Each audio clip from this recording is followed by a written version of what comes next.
process. I've been asked to present Resolution 31 because it comes from the National Caucus and was the subject of a lot of work within that caucus by members of caucus and by the leader. Resolution at the end proposes that we should have a study once we form the Government of Canada, a study of various ways in which our electoral system itself can be amended and changed.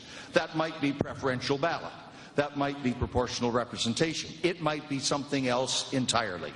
But we need to give Canadians a chance to have an adult conversation about the topic and then move forward. Thank you. Joyce Murray, Member of Parliament, Vancouver Quadra.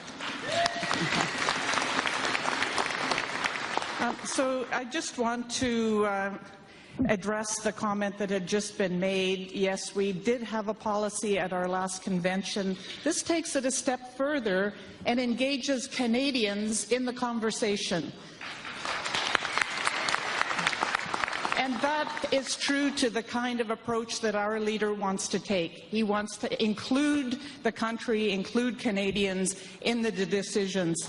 So there has been a real erosion of our democracy, and there is a huge appetite for this conversation right across the country. I experienced that as my part in the leadership race, and I want those people that want that conversation to vote Liberal.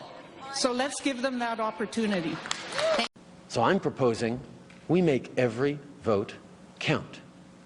We are committed to ensuring that the 2015 election will be the last federal election using first-past-the-post.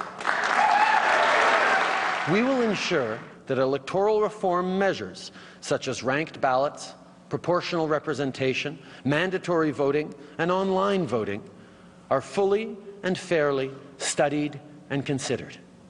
And within 18 months of forming government, we will bring forward legislation to enact electoral reform.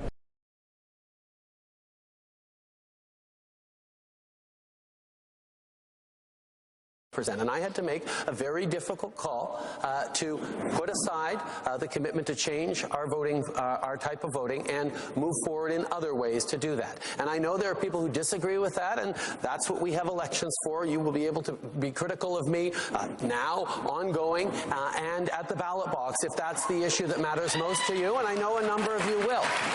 But I will always make decisions in terms of what is in the best interest of the country, and that's exactly what I did in that situation. But this was my choice to make, and I chose to make it.